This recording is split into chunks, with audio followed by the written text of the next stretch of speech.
thank you very much. I'd like to welcome you all here, and I'd like to say again thanks to Rebecca for agreeing to do this. I think this is a wonderful thing to do during International Women's Day. Just by way of a little explanation, Snaps is Rebecca's second book. Her first book is House of Sugar. House of Sugar won the Douglas Wright Award, which is given to the best book published in Canada by cartoonists, and it's well deserving of the award. And yet, even there in House of Sugar, much of which first appeared in The Coast, you can see her incredible attraction to the 30s and 1940s. One of the stories in House of Sugar is about her very romantic feelings for Dick Powell, who's a movie icon, best known for the Thin Man series. It's a particularly beautiful story, and it seems to set the pace for some of Snaps. Snaps is a set of interlocking stories set in Victoria, British Columbia, and its surrounding area in the 1940s. Victoria, British Columbia, for those of you who don't know, prides itself on being a very British city. Since the 1920s, its slogan has been "More British than the British." That's very, very much about Victoria. It's a wonderful place to get overpriced shortbread and kilts. Yet in the late 1930s and 40s, the period in which Rebecca's discussing, Victoria is also a surprisingly violent place. There's the emergence of fascist organizations, riots between unemployed men and police, outbreaks of anti-Japanese violence as well. Snaps starts and ends with the character of Gordon, but Snaps isn't really a Mobius strip. As a historian, I can't help but see that its stories add up to something more than a circular narrative, but is instead a narrative about change both on the home front and in Europe. The character Gordon, who returns to Victoria, isn't at all the same person who left at the beginning of the book, nor is the city the same place that he left. And these interlocking stories form a collective portrait about desire during wartime, specifically how conflicts about desire change us and the world around us. It is a wonderful book, and it's wonderful as a historian to see a book like this, since so much of the history about the 30s and 40s now touches on these kinds of conflicts among men and women, and in many ways what Rebecca has done is breathe life into what is sometimes occasionally dry historiography. I don't want to spoil anything. I can't wait to see which stories you're going to present. So I'd just like everyone to put their hands together and welcome Rebecca back. Thank you. Thank you.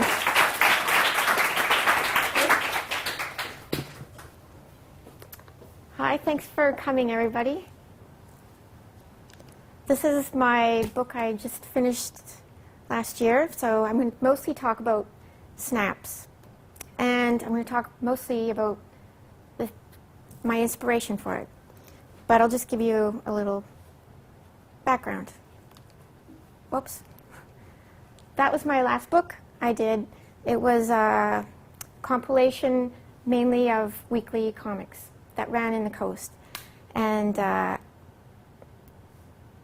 this is a wood burn cover, which is another thing I do, which is painting on wood. That's a different day. So I did House of Sugar, and it was compiled of these. I really liked. I liked how Linda Barry had 4 panels, and they just told a story, and it was like the whole story was, because I was working in a weekly. I didn't want. It's hard to maintain a storyline, so I just wanted it to be a complete story each week. So I did a lot of things remembering about growing up, but then you know how memories are warped. So I would warp them a bit. So this one's about when my brother did indeed go into a glacier in a crack, and we didn't see him for a while. And so I'll go to the next one. And then another thing I did, because I really loved the 1940s, and I was listening to something, or reading something about how when you're like a preteen, the information you learn, like if you learn how to tap dance, you'll know how to do it all your life. Well, when I was that age, I just became obsessed with the 1940s. So I just feel like it's really something I know. It's like my arm. It's just there now. So I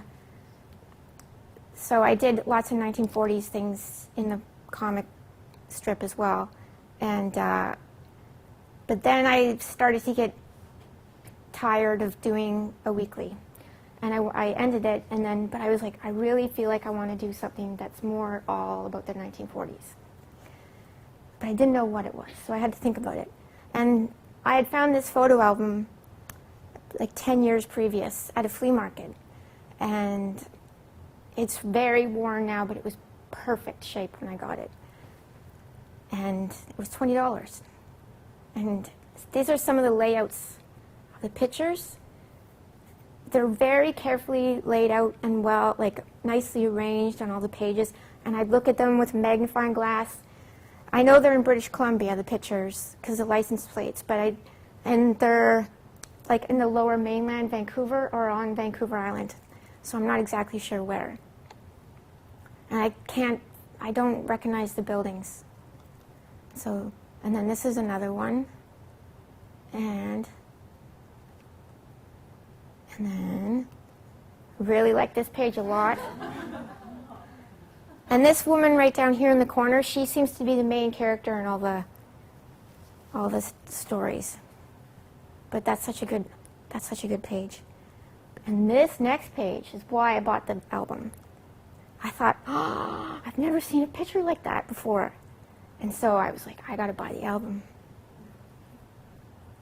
I think that's such a good picture. I like his hand. And I like that curtain. And then, so I was sitting at my typewriter. I was like, okay, what am I going to type today? I started flipping through the photo album, and I started to write down stories of what I thought was going on in the photographs. So, I started out writing the stories before I drew them. And I like to type. So, this is that woman, the main character, wearing this coat on the boat. And then this is that's the panel that influenced that story. It's all about this woman wearing this coat on the ferry boat. Because that coat's a really big coat. And they're called chubbies, those coats. And then here's another picture.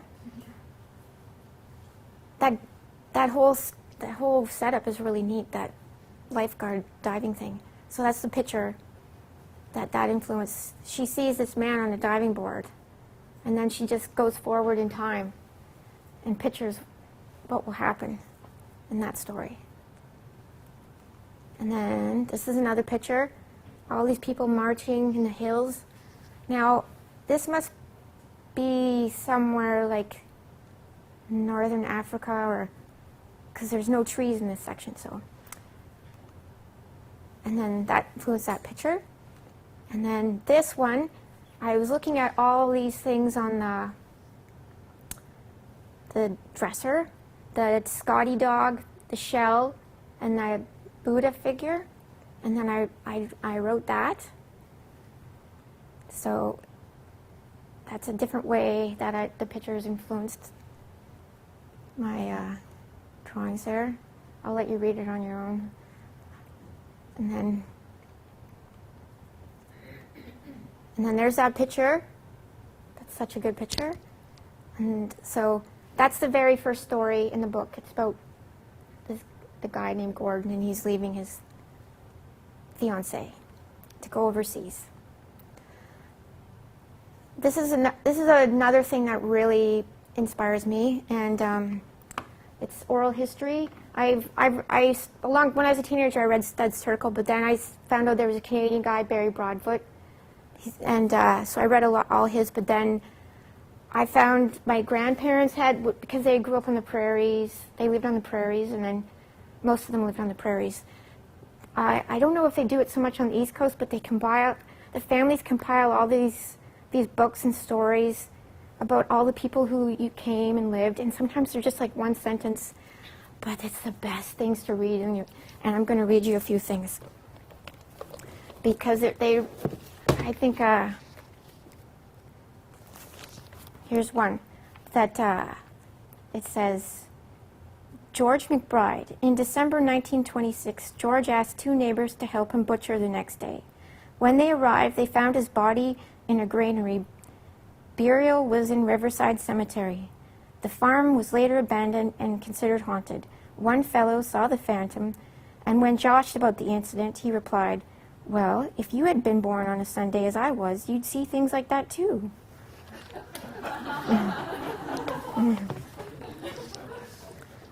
So, and then this was another one.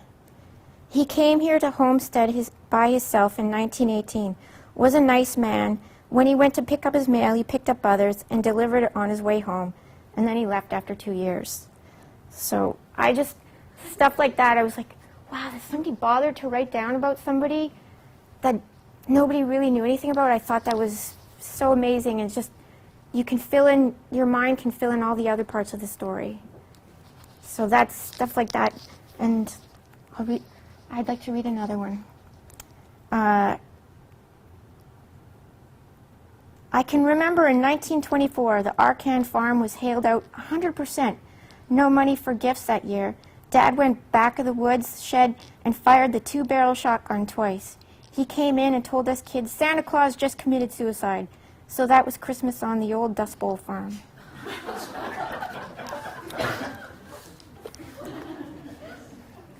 And the one right close here, that's got stories about my family in it. So and that's how they're laid out like that. The pit. It's just so good. See, it says big kettle of beans. Favorite buggy. The other thing I've collected for a long time is 1940s paper things. So catalogs. This one that says Spring and Summer 1941, it had a hole in it with a string, which meant toilet paper, right, in the outhouse. So I saved it. And then this one is, I really like knitting and sewing magazines. I like the way the people look, not so much like movie stars, kind of in between, and they just look so good. Yeah. And so this was a page from the catalog, and you'll see I put this woman's outfit right here, over there. And then this is a page from my sketchbook that I would just try to figure out how the people should look and how their outfits should look. I also use the Sears catalog a lot for furniture and things like that. And so you can kind of see, I guess there's a pointer here. Let's see. Oh, yes. See her? That's her right there. That's her hair. And then this overalls are right there. And that turban is on Grace. There. There, it's all together. And then that's kind of what my table would look like as I was working. I don't know why the Virgin Mary's down there. For some reason, I don't know why. Oh yeah, that's why, because in that picture. And when I'd go back to Victoria, I'd take photographs of the buildings. And so this is in Chinatown, and I drew it down there, and I just had to imagine what the rest of the buildings would look like. And so I also drew on some of my own experiences. And I was in a canoe accident, and I just about died. And I saw, your life kind of go, and that's what I thought. That's what I thought. I was like, I'm not even a Titanic fan. So I don't even know why I thought that, but so that's in there. I was able to spend some time in East End, Saskatchewan. They have it's called the Wallace Stegner House, and it's for writers. And so I got to squeeze in there somehow, and it's amazing. Because I've been to this town before and I loved it. And there's not very many people there. Anyway, so every morning I woke up and it looked different just because of the sun. You know, this way it shone on the hills. And that's what I would see every morning. And so I drew it, a little sketch right there. And then I put it. He's dreaming about it.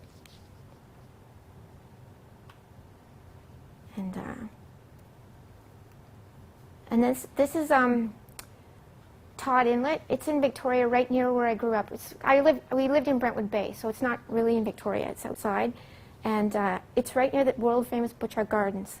So if you were to jump over those trees, you'd be in Butchart Gardens. But there used to be a big, when I was growing up, there was like old cars. It's all sanitized now. It's a park, but there was old cars. And the old cement factory was there, and you could climb in it, and people used to make out and stuff in there. And but my brother, he took me to some amazing places because he had a motorbike, and he was always test running it, and I'd have to see if the fan belt fell off. So he would take me to all these places, and in the woods there's so much cool stuff that people just dump, like old fridges and old cars. But so I used to go to Todd Inlet, and you'd find in the dirt, you'd find like old 40s shoes and things rotting apart, like 40s garbage. So, and this is an old wharf that was there. And then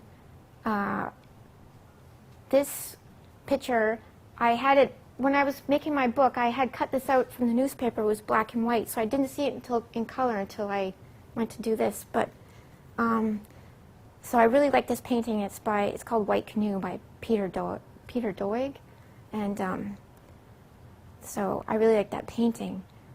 And then when I lived in Brentwood Bay, we lived right near the reserve, and so sometimes if I stay at my friend's at night, 'cause she lived right near the water, you'd hear like powwows, and because you couldn't really go in there unless you were a priest,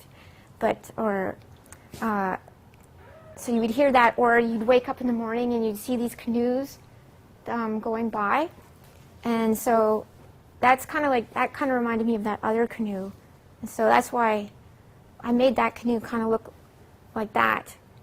And in my mind, I just imagined this story taking place in Brentwood Bay, Todd Inlet.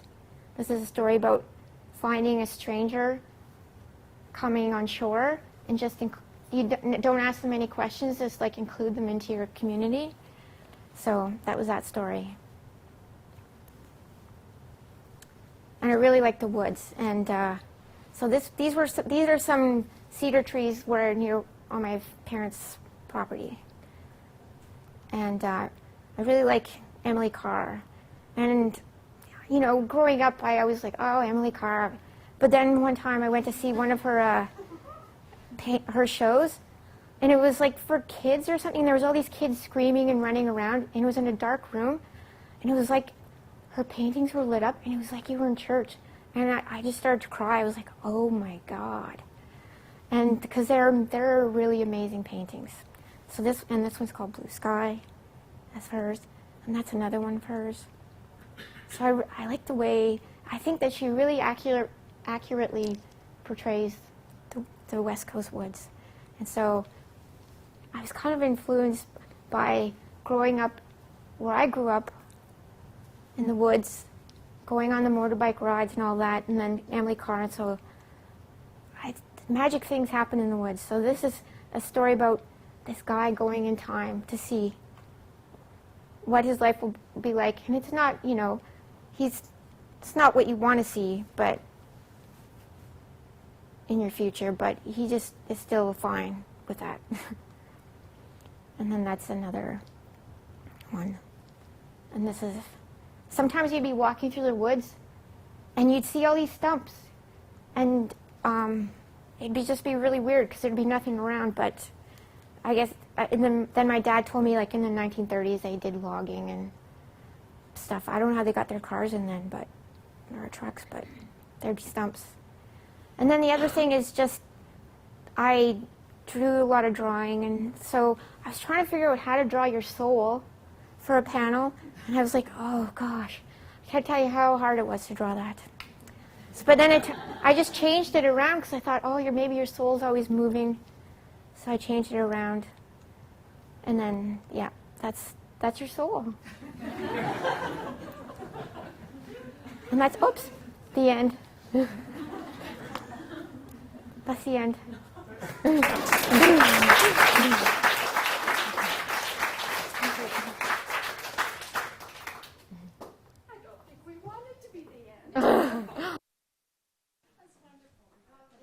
So much for sharing. Thank you. How you put the magic on the page for us. Oh, thank you very much. Thanks for everybody coming out. Yeah.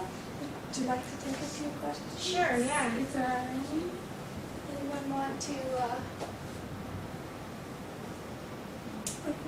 Do you really have no idea who that album belonged to? No, I really don't. Yeah. So it's just all imaginary. Yeah. Yeah. There was no captions in it or nothing written. No in it? words, no. There was like one thing that was a card that said Vancouver Supper Club. But that was it. Yeah. Was it a yard sale? No, it was at a flea market. Yeah. Question? I just wanted to say I grew up playing at Cement Factory as well. Oh, did you? Yeah. Yeah. It's good times. Yeah, there was I lots. Yeah. down. That same one? Yeah. Oh, did you Yeah, really? it's kind of like, yeah. Oh, yeah, with Yeah, all I the mean, graffiti and everything. I don't know and how our socks and parents all let us that. play there, but we did. The 80s. It was good times. Yeah, no, we grew up like climbing up the ladders and climbing through the cement factory. I don't know why they took it down. Because they turned into a park. Yeah. And that was the Commonwealth Games, the BC government had pushed to make a park there. So Oh, we okay. cleaned it up.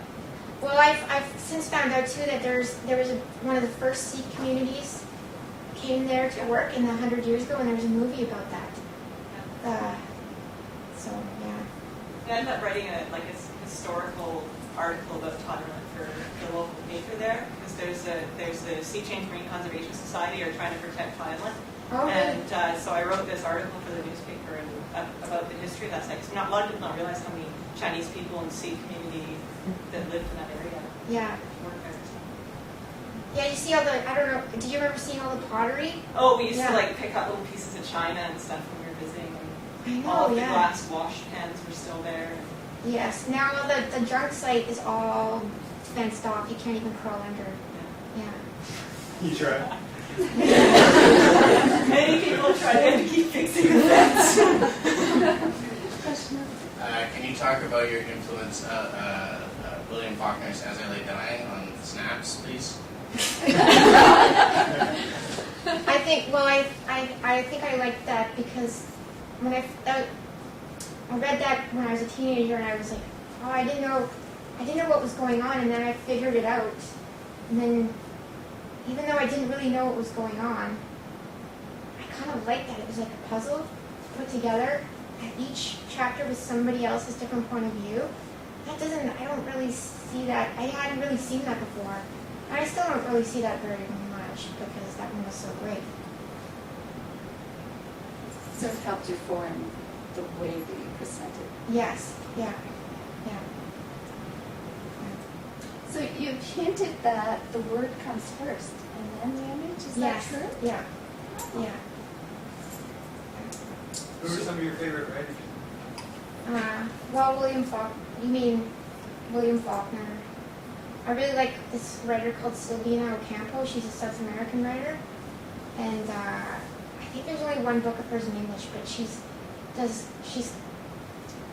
even House of Sugar, that's a title from one of her short stories. But they're kind of a little bit real fantasy. And William Gay, who just died recently. I really like him. So did you script the whole thing at once, or did you do sections by section? Well, I kind of just would do it. I think I did 5 sessions of writing. Okay. Yeah. Okay. Yeah, and then I'd have like days where I'd work on the stories and days where I'd work on the drawings, yeah. Okay. And then there were some stories that I drew so many times, like full out, and they just weren't working. It's like the one I was just telling you about, the Ruth one, where it was a man who was telling the whole story. I was like, this isn't working. I just changed it to a woman, and then it worked. Yeah. So just a question on this. At what stage in the process did you envision the meeting between Lena and Nita at the Home for Unwed Mothers near the end? Was this something that you came to late in the journey? Late. Or was this something... Late, Okay. yeah. It took me so long to figure out how to finish that story. How to finish, and then I just really remember that took me so long to figure out. Yeah. Yeah. Yeah. It was hard work, wasn't it? I've only read a portion of one of the storylines, and I'm the Edith storyline. And in it, there's sort of one of the more sort of horrifying and suspenseful moments of where she meets the man who's the father of the child Yeah. to be, and he likes the match, or holds the match up. And I was just wondering if you could just talk about that, because it was really incredibly suspenseful, but really quite awful as well. Well, that's something that I dreamed about as a teenager, and it's always like haunted me, you know. And so some of the things I kind of get are from dreams, and I almost felt like my grandma was right beside me sometimes, telling me not telling me, but I used to dream all the time that I was in her house, and she was showing me different things, or she was either dead, or she was she was still alive, or it was like a reoccurring dream. And as soon as I finished this book, I stopped dreaming about her and all that. So it was almost like she was kind of like right there. Yeah. I don't know if that answered your question. Were you talking about the match on the face? Yeah. Yeah. Yeah. So he strikes a match. He strikes a match on her He face. strikes a match on her Like, face, right? Yeah. Yeah. This is a question I wrote. Yeah, in your paintings, do you construct narratives as well, or is it just strictly singularly thematic? I just wonder about what you Oh yeah, it's singular usually. Yeah. Yeah. And is it always wood, or like what are your go-to mediums? It's usually been wood, and it's usually West Coast like cedar, like the picture of the trees that I've found that I like the best. And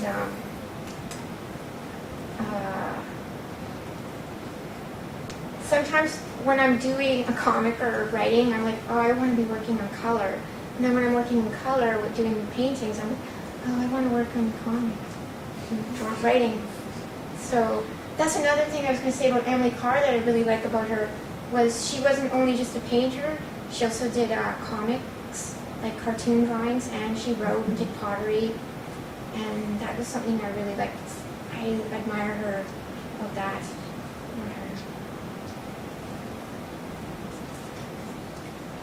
Do you ever find it difficult to write as another gender or another age? No.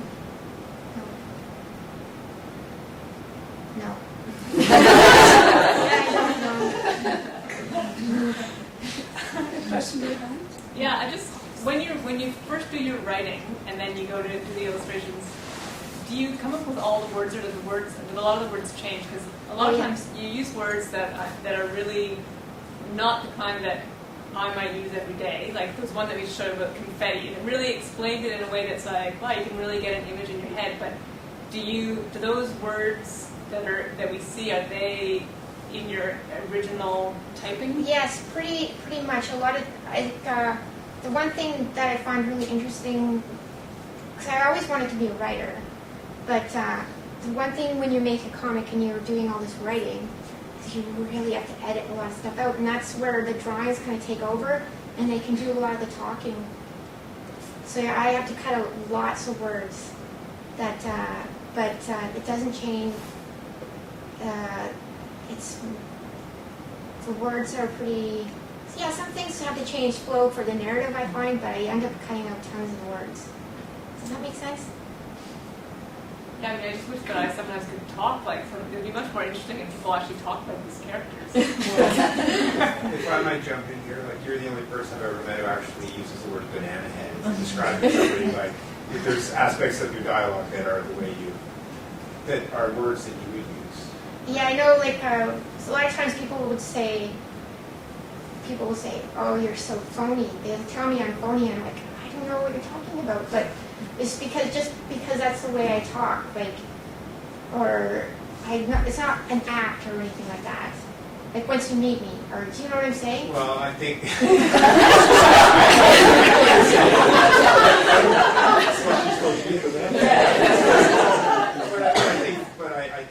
But I think your diligent obsession with 1940s movies and fiction and movies has informed your way of speaking to the point where you don't even think about it. Yes, yeah. Right? You discussed pulp dialogue. Did you mention that already when you talked about No. influenced by pulp dialogue? That's sort of Yeah, like, art. yeah, the movies, those, Pulp dialogue mixed with magic realism. yeah, yeah. Are you guys speaking code? Would you like to elaborate? Well, I like the pulp, the old, I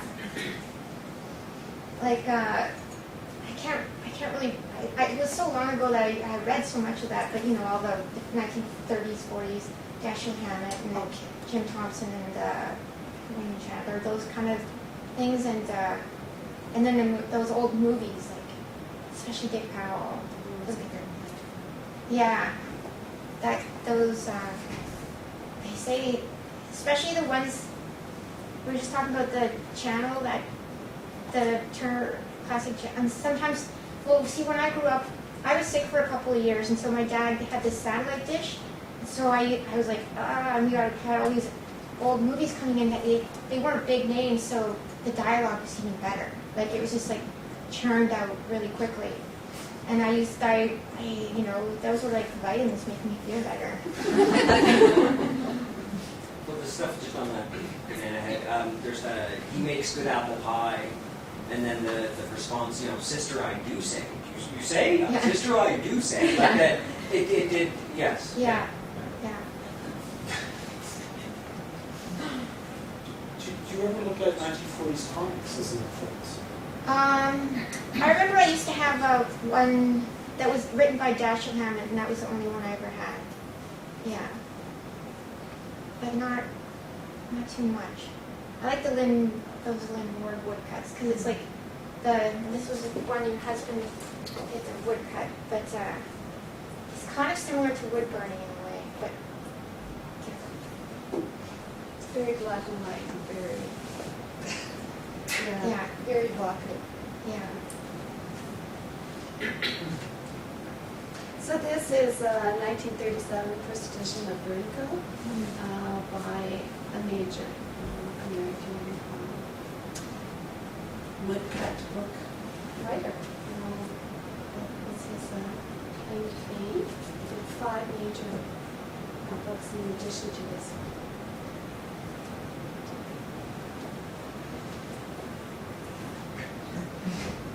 Are you Questions allowed, are going. are you allowed to tell us if you're working on something new project, and maybe a little bit about what it might be? No, I'm not. I'm currently on a little bit of a hiatus, and I'll be working again hopefully soon. Yeah. It'll be in the 1940s? No, I think I'm not sure what it would be. I don't really.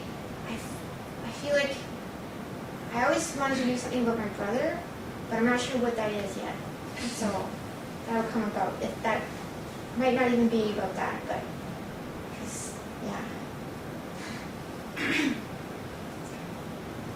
How do you, in the publishing process, how do editors deal with this type of material? Do they influence pictures, or do they say, put in another picture? Or... I might have to. Andy's the publisher. Oh, that's wonderful. The Titanic does that, by the way. How appropriate. Do you want me to speak? Okay. With Rebecca, it was very easy because the only issue was I asked for a copy of the manuscript and she said there's only one. And I said, do you mean the originals? And she said, yes. I said, well, you can photocopy them and send it to me. She said, oh, yeah, I didn't think of that. So that was it. And then other than that, it was just the order. We did some, but it was mostly Rebecca was picking it, how the order would go. And then I think I made a few suggestions. But other than that, because this book was so, it's little snippets, snaps, that there was obviously certain parts that had to go in certain places, but the rest was, but often with graphic novels, it's, I used to edit fiction novels, and it would be months and months and months of line editing and word editing and chopping and arguing and back and forth thing. And with the graphic novels, a lot of that is, it's already done in the artist's process. So It comes to you done. You either say yes or no. So there isn't visual editing that goes in. Well, sometimes, but it's more in process or whatever. I mean, I know some editors who say redraw all the faces of the character because at the beginning she looked this way and at the end she looked that way. Because sometimes it takes 5 years to do a book and you're drawing, a character a certain way at the beginning, and then by the end you see, oh, it actually looks kind of different. So you have to go back and redraw it. But I'm not really that kind of editor because that would be insane amounts of work for somebody to do. I mean, it takes 5 years to do that, and then it's like another year to redraw the face. Human beings are different after 5 years. That's right.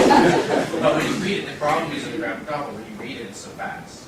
But it takes 5 years to create, and then you read it in one sitting, and you don't really realize, you might just read the words, for example, whereas the drawings themselves might have taken days and days and days and days just to do that whole drawing. And then drawing can convey so much information.